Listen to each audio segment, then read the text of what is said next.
ଆଗକୁ ଆସୁଛି ସାଧାରଣ ନିର୍ବାଚନ। ସବୁଠି ଦେଖାଦେଲାଣି ରାଜନୈତିକ ଉଷ୍ମତା। ଏଭଳି ଉଷ୍ମତା ଭିତରେ କନ୍ଧମାଳ ସଂସଦୀୟ କ୍ଷେତ୍ର ମଧ୍ୟ ବାଦ୍ ପଡ଼ିନାହିଁ।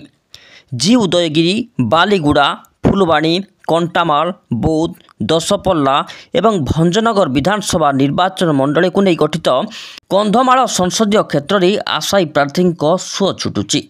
2019 ନିର୍ବାଚନରେ କନ୍ଧମାଳ ଲୋକସଭା ଆସନଟି ବିଜେଡି ହାତେଇଥିବା ବେଳେ ସାଂସଦ ଅଚ୍ୟୁତ ସାମନ୍ତ ବ୍ୟବସାୟିକ ଓ ବ୍ୟକ୍ତିଗତ ସ୍ୱାର୍ଥରେ କାର୍ଯ୍ୟ କରୁଥିବାରୁ ଲୋକଙ୍କ ଭିତରେ ଅସନ୍ତୋଷ ଦେଖାଦେଇଛି। ଆଉ ଏ ଅସନ୍ତୋଷର ଫାଇଦା ନେବାକୁ ଏଥର କୁଆଡ଼େ ବିଜେପି ଖେଳିବ ଲୋକାଲ କାର୍ଡ। ଏଭଳି ଖବର ସାମ୍ନାକୁ ଆସିବା ପରେ ବିଜେପି ଦଳରେ ସାଂସଦ ଆଶାୟୀ ପ୍ରାର୍ଥୀଙ୍କ ତାଲିକା ଲମ୍ବା ଥିବା ଚର୍ଚ୍ଚା ହେଉଛି। ଏ ଆଶାୟୀ ତାଲିକାରେ ରହିଛନ୍ତି ବିଜେପି ଦଳ ପକ୍ଷରୁ କନ୍ଧମାଳ ଲୋକସଭା ଆସନରୁ ସାଂସଦ ପ୍ରାର୍ଥୀ ପାଇଁ ଆଇନଜୀବୀ ଭଗବାନ ମହାନ୍ତି, ରମେଶ ଚନ୍ଦ୍ର ମହାନ୍ତି, ପ୍ରିୟରଞ୍ଜନ ଚୌଧୁରୀ ଏବଂ ବୌଦ୍ଧ ଜିଲ୍ଲାରୁ କର୍ଣ୍ଣେଲ ଶିଶିର ଘୋଷ, 4 ନମ୍ବର ଜୋନ୍ର ବିଜେପି ଜିଲ୍ଲା ପରିଷଦ ସଦସ୍ୟ ରାକେଶ ତ୍ରିପାଠୀ ଏବଂ ଦଶପଲ୍ଲାରୁ ସୁକାନ୍ତ ପାଣିଗ୍ରାହୀଙ୍କ ନାଁ ମଧ୍ୟ ଚର୍ଚ୍ଚାରେ ରହିଛି। ହେଲେ ଟିକେଟ କିଏ ପାଇବ ଏ ତ ସମୟ କହିବ।